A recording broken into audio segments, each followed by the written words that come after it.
और साथियों, स्वागत आप सबों का बिहार स्टेटी और बिहार में शिक्षक बहाली को लेकर के जो खबरें लगातार आ रही हैं और आज के अखबारों ने जो कुछ प्रकाशित किया है उन खबरों की ओर चलेंगे। साथ ही साथ बिहार शिक्षक बहाली हो या बिहार स्टेटी 2019 हो, उनसे जुड़ी तमाम जो कुछ भी अपडेट्स हैं उन अपडेट्स को इसमें बातें करेंगे। तो सबसे पहले बिहार स्टेटी 2019 को लेकर के बातें कर लेते हैं। आज का जो ट्विटर कैंपेन का आयोजन किया गया है उसमें हालांकि मैं लगभग 10 बजे के आसपास एक रिमाइंडर वीडियो बना करके मैं आपको दिखा दूंगा सारे ट्वीट्स कैसे करने हैं नहीं करने हैं। और कुछ जो मैंने आपको बताया था नई शिक्षा नीति को लेकर के, उसमें कंप्यूटर वाले के लिए बेनिफिट्स था, इसलिए मैंने कल उस चीज़ की चर्चाएं की थी।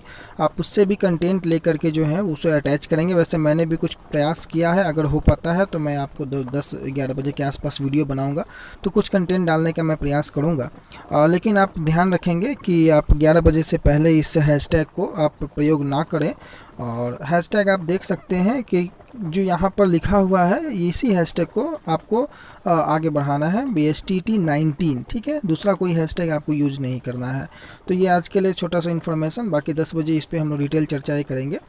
लेकिन अभी के लिए जो मुख्य बातें हैं कि शिक्षकों के एक पद के लिए होंगे 100 दावेदार। कल भी कई नियोजन इकाइयों में जो है वो नियोजन की प्रक्रियाएँ और काउंसलिंग की प्रक्रियाएँ पूरी की गई और अब जो है पहली से 5वीं तक का जो है आज काउंसलिंग होगा और एक पद के लिए 100 दावेदारों की यहाँ पर जिक्र की जा रही है। रिक्तियों और अभ्यर्थियों की कुल संख्या अगर आप देखेंगे तो यहाँ पर दर्शाया गया है जिस तरीके से जो नियोजन इकाई है सामान्य विषय के लिए फुलवाड़ी में 1171 अभ्यर्थी हैं, 2 रिक्तियों के लिए, पटना सदर में 7 रिक्तियों के लिए 2751 अभ्यर्थी और मोकामा में 7 रिक्तियों के लिए 1172 अभ्यर्थी। तो कई प्रकार के, मनेर में देखिए 6 रिक्तियों के लिए 1176, दुल्हिन बाजार में 11 रिक्तियों के लिए 2220 अभ्यर्थी। यानी कि बहुत ज़्यादा कंपटीशन यहाँ पर अब नंबर्स में देखने को मिलता है। लेकिन चूंकि छठे चरण में ये अमूमन देखने को मिला है कि एक अभ्यर्थी ने लगभग सभी जगहों पर अप्लाई किया है, इस कारण से भीड़ जो है वो काफ़ी बढ़ चुकी है। और साथ ही साथ कल मैंने आपको बताया था कि जिस प्रकार से महिलाओं अभ्यर्थी ने जिस प्रकार से कड़ी टक्कर की बातें हो रही थी, आज उसे अखबारों ने भी प्रकाशित किया है कि पुरुष अभ्यर्थियों को महिलाओं ने दी कड़ी प्रतिस्पर्धा और महिला से सीटें हैं वो रह जा रही हैं खाली। पिछले कई दिनों से ये आवाज़ें उठ रही हैं कि महिलाओं की सीटों पर पुरुषों का चयन क्यों नहीं हो पा रहा है। तो इन विषयों को लेकर के प्रभात खबर ने आज इसे प्रकाशित किया है कि प्रारंभिक शिक्षक नियोजन वर्ग 1 से 5 में जो है महिला अभ्यर्थियों ने पुरुष अभ्यर्थियों को कड़ी टक्कर दी है और वो अधिक मेघा अंक लाकर अपनी कैटेगरी में पुरुष अभ्यर्थियों की सीटों पर जो है वो चयनित हो जा रही हैं। ऐसा ट्रेंड अब तक की नियोजन काउंसलिंग में देखा गया है। इसकी वजह से महिलाओं के लिए जो आरक्षित सीटें हैं वो खाली रह जा रही हैं और इसके अलावा SC और ST वर्ग की जो सीटें हैं वो भी खाली दिख रही हैं। साथ ही सीटें रिक्त रह जाने के कारण दूसरी सबसे बड़ी वजह जो है वो कक्षा 1 से 5 में समुचित योग्यताधारी TET उम्मीदवार जो है वो समुचित संख्या में नहीं है और 5 जुलाई से अब तक लगभग 30 से 40% सीटें जो हैं वो खाली रह रही हैं। हालांकि इस पे शिक्षा मंत्री का बयान भी आया है, वो मैं आपको दिखाऊंगा कि बिहार प्राथमिक शिक्षक में सीटों में जो महिलाओं का आरक्षण 50% का है, इसमें पुरुष अभ्यर्थियों के सीटों पर चयन होने का अधिकार है और पुरुष अभ्यर्थियों को वह बात खटकने लगी है। जानकारी के मुताबिक किसी भी कैटेगरी की महिला के मेघा अगर अंक अधिक है तो वो आरक्षित और अन्य रिजर्व फीमेल के साथ साथ अपनी कैटेगरी के पुरुष अभ्यर्थियों की भी सीटें पर चयनित हो जा रही हैं और यह जो पुरुष अभ्यर्थी है उनके लिए थोड़ा सा है कठिन दौर गुजर रहा है। वर्ग 1 से 5 तक के लिए जो नहीं मिल रहे हैं अभ्यर्थी, ऐसी बातें जो निकल कर के आई थी, तो विशेषज्ञों के मुताबिक कक्षा 1 से 5 में सर्वाधिक 63,000 पद हैं। समझने वाली बात है और इतने क्वालिफाइड अभ्यर्थियों का मिलना मुश्किल है। दरअसल छठे चरण का जो नियोजन 2012 की रिक्तियों के आधार पर है और उस समय रिक्तियों में आरक्षित कैटेगरी ज़्यादा है और उसमें तमाम तकनीकी जो पेचीदगियां हैं उसके चलते दूसरे कैटेगरी के अभ्यर्थियों को मौका नहीं मिल पा रहा है। अब पंचायत नियोजन ही इकाई जो है वो नियोजन कराएगी। ऐसे में जो पंचायतें हैं उनमें आंशिक तौर पर नगर परिषद हो नगर पंचायत में शामिल हो गई हैं और उनका शिक्षक नियोजन पंचायत नियोजन इकाई ही कराएगी। ऐसी भी खबरें यहाँ पर प्रकाशित की गई है। अब आप देख सकते हैं कि शास्त्री नगर जो हाई स्कूल में काउंसलिंग में शामिल होने के लिए जो अभ्यर्थियों की भीड़ है, ऐसी कई जगहों से आपको ऐसी तस्वीरें देखने को मिली होंगी। लेकिन छठे चरण में जो सीटें रिक्त हो जा रही हैं, अभ्यर्थी जो है बच जा रहे हैं, जैसा कि पिछले 2 दिनों का आप लोगों के पास डाटा था। आज मैं और डाटा दिखा देता हूँ। तो रिक्त पदों के लिए भी दूसरे राउंड की काउंसलिंग पर जो है विचार करने हेतु विजय कुमार चौधरी जो शिक्षा मंत्री हैं, उनका यह विचार है कि जो रिक्त पद बच जा रहे हैं उसमें भी काउंसलिंग कराई जाएगी। प्रदेश में शिक्षा मंत्री विजय कुमार चौधरी ने कहा कि छठे नियोजन में जो है औसतन करीब 3% पद जो हैं वो खाली रह जा रहे हैं, और इसकी जो सारी जो प्रक्रिया है उसको वे नज़र बना करके रखे हुए हैं, और इस पर जो है पारदर्शिता के साथ काउंसलिंग जो है आगे कराई जाएगी, और इसके लिए वो लोग जो हैं प्रतिबद्ध हैं, कटिबद्ध है। शिक्षा मंत्री का ये बयान यहाँ पर प्रकाशित किया गया है, आप देख सकते हैं।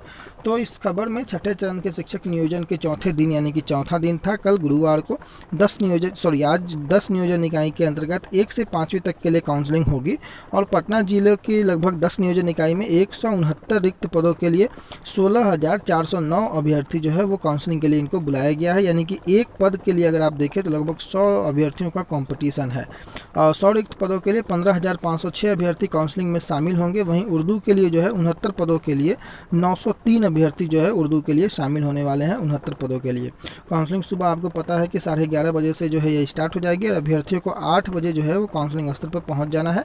ये सारी प्रक्रियाएं से आप लोग जो है अवगत होंगे। प्रमाण पत्रों की जांच भी की जाएगी, और 1 से 5 के लिए सबसे ज़्यादा जो है 2751 अभ्यर्थी जो है पटना सदर में अगर हम बात करें तो 2751 अभ्यर्थी 1 से 5 के लिए सबसे ज़्यादा यहाँ पर उपस्थित होने वाले हैं।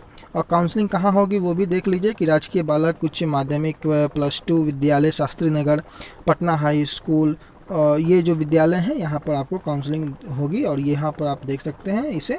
और विषय उर्दू के लिए जो सीटें हैं और जो अभ्यर्थी हैं वो यहाँ देख सकते हैं, और यहाँ सामान्य के लिए जो है वो आप देख सकते हैं। अगली खबर की ओर अगर हम चलें तो वर्ग 6 से 8 में जो खाली रह जा रहे हैं पद जो रह गए हैं 623 पद, 1755 अभ्यर्थियों का जो है वो चयन हुआ है। आगे मैं डाटा से भी आपको रूबरू कराऊंगा। छठे चरण में 1 से 5 की तरह जो है 6 से 8 में भी खाली रह जा रहे हैं पद, और लगभग 25 से 30% पद जो हैं वो रिक्त रह गए हैं। बुधवार को 113 प्रखंडों में 2378 पद के विरुद्ध केवल 1755 अभ्यर्थी जो है वो चयनित हो पाए, और बुधवार को 22 जिलों में काउंसलिंग कराई गई। शिक्षा विभाग की तरफ से जारी आधिकारिक जो जानकारी है उसके मुताबिक पटना में 249 रिक्तियों में 193 अभ्यर्थी चयनित किए गए हैं। अब कहाँ कितने अभ्यर्थी चयनित किए गए हैं उसकी भी डाटा यहाँ पर है, आप देख सकते हैं। उदाहरण के तौर पर पश्चिमी चंपारण में 412 पदों में 289, वैशाली में 62 में 51, यानी कि कहीं पर भी जो पूरी सीटें हैं वो भर नहीं पा रही हैं। अगले ओर चले तो एक हंगामा की जो खबरें, विक्रम नियोजन इकाई में संस्कृत विषय पर जो विवाद था, रात 9:30 बजे तक जो है वो लिस्ट जारी हुई।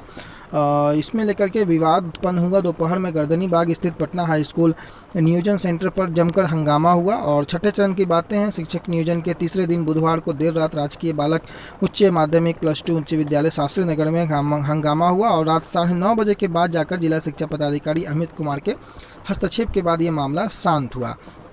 गड़बड़ी की आशंका को लेकर के यह हंगामा किया गया, लेकिन पटना जो डीईओ अमित कुमार हैं उन्होंने कहा कि नियोजन प्रक्रिया में किसी तरीके की गड़बड़ी नहीं हुई है, और वरीयता क्रम के अनुसार ही शिक्षक अभ्यर्थियों का नियोजन किया गया है। विक्रम में जो वरीयता क्रम में कुछ आपत्तियां आई थी उसी के कारण लेट हुआ। अमित कुमार ने कहा कि 249 रिक्तियों के विरुद्ध 1206 अभ्यर्थी जो है वो काउंसलिंग में शामिल हुए थे, यानी कि आप समझे 249 रिक्तियाँ, उसके विरुद्ध जो है वो 1206 अभ्यर्थियों का काउंसलिंग में शामिल होना।